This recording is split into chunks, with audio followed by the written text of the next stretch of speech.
Sanibonani guys, igama ngiqabile ngibasela mazibela e-homecoming ngomhla ka-24 August. Hayibo guys, nango-ke uShwabi uhleli laphaya etafuleni, unina wakhe-ke umhlebezela uphoyizini wodwa. Uyasho ukuthi, ndodana, ungalinge uhlale uthi teke, ubuke abantu bethatha yonke into kungeyakho. Uzalwa yimina wena, strong unamandla.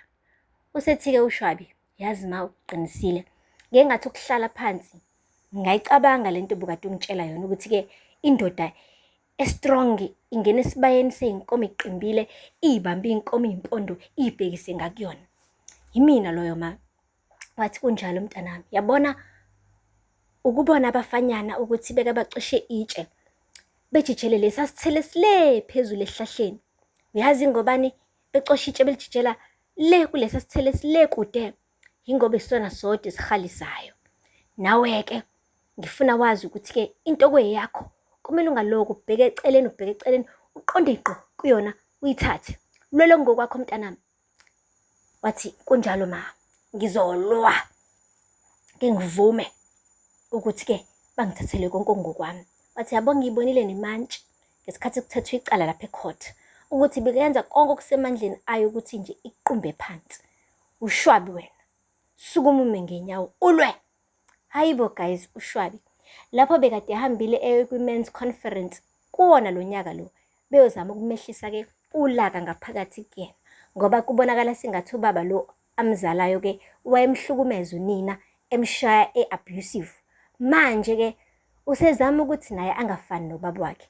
Kuyangixaka-ke mase uma wakhe uqobo lwakhe yena mpela lo wayehlukunyezwa ubaba wakaShwabi ezotshela ingane yakhe ukuthi ayiqhubeke isebenzise lo mqondo wokuthi ilwe, ngoba kufuze ngabe kahle kahle uthi kuyena, mntanami, zama ukuhamba kahle manje uqonde endleleni yakho, ungabe usangena kwi-corruption, ungabe usangena kubugebengu, kodwa kunalokho uthi ayiqhubeke yenze more.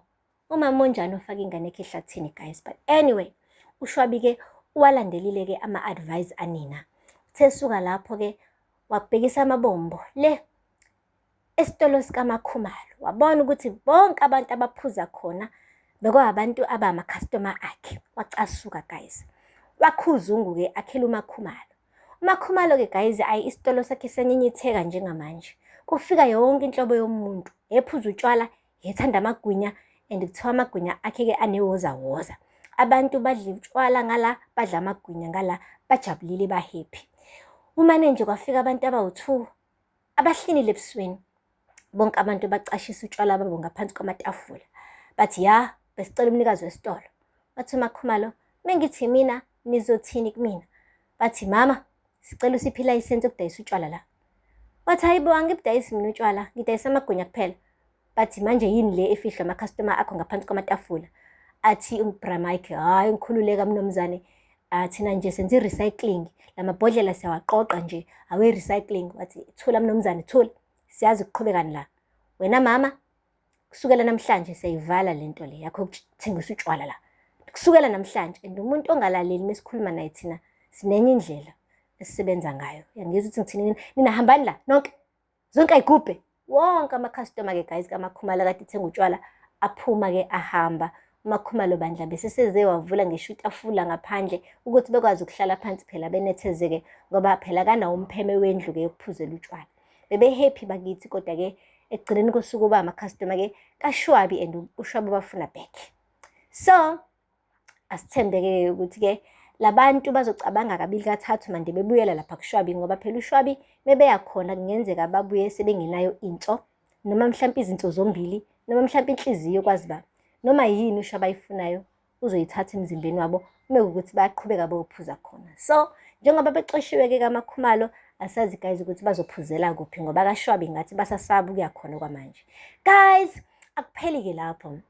UNgaraje unenkinga naye ukuthi uMangcobo-ke akafuneki kaHlongwane. Impela kufikile namhlanje ezomtshela ukuthi sithandwa sami, ngesilenze iphutha esalenza before sokuthi sigive up othandweni lethu. Sizowenza iplan, ngizomane ngihambe ngiyothola ama-rooms, sihambe siyoqasha. Uthi uMangcobo, angeke ngikwazi Ngaraje mina ukuvuma ukuthi siqashe ngoba abantu bakini bazothi uhambe ekhaya ngenxa yami. Wathi khohlwa abantu bakithi, njengamanje mina ngifuna ukwakha nami igama lami, ngakho isibongo sami, ngakho umndeni wami. ngifuna ukwakha umndeni kaNtuthuko Dlungwane. Wangabe sayibiza ngisho nangongaraji guys, wathi uNtuthuko, khombisa khona ukuthi ubhuti manje usekhulile, useyindoda, usefuna manje ukuthi naye abe nomuzi obizwa igama lakhe. Kodwa-ke iyangixaka lento ukuthi aqale emqashweni nokuthi-ke afune ukuqala umndeni nomuntu oshadile ongakadivosi, ngisho udivosa, nomuntu futhi-ke ashade naye oyingozi njengoShwabi.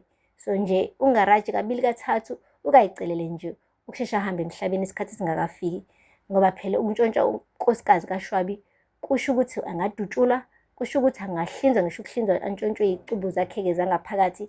Kuningi okungenzeka kuyena okubi, kodwa ungaraji uyaqhubeka nalolu thando, akafuni ukuzwa mshini guys.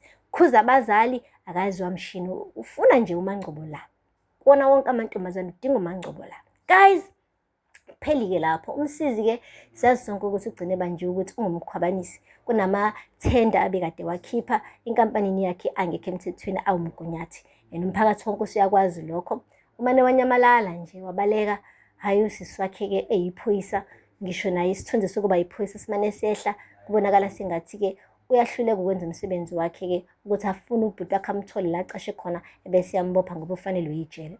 Umphakathi-ke uthe mefika uMadlamini phela ethi uzosho ukuthi abahambe ethaveni bayeke ukuthi baphuze utshwala ngokweqa, kwathiwa nje thula wena, hluleke ukuthula ulindaba zakini, uzoloku uzohluphana nathi la. Uphi ubhuti wakho lo obhizi okhabesinisa amathenda, yini zikuxake zakini iy'ndaba uloku uzobhedela thina la. Wabona naye uConstable Dlamini ukuthi hayi cha, impela isithunzi sakhe sokuba yiphoyisa ngathi umbhuti wakho usibhidicilele phansi. Guys, ubuyile-ke ekhaya umsizi, hhayi bamqhuthula-ke yena uConstable Dlamini benoma wakhe, bambuza ukuthi yindaba emosha isibongo sakaDlamini, umphakathi wonke awusabathandi manje ngenxa yakhe, ngoba phela babonaka engathi uyisigebengu. Umsizi umane wathi, yeyi ningalinge ningisole mina, okokuqala yonke lento engiyenzile bengenzela nina, bengenzela nina ukuthi nginondle, bengenzela nini ukuthi ngiprovide, manje nje nabantu bokugcina nina ngathi mina ngumuntu omubi.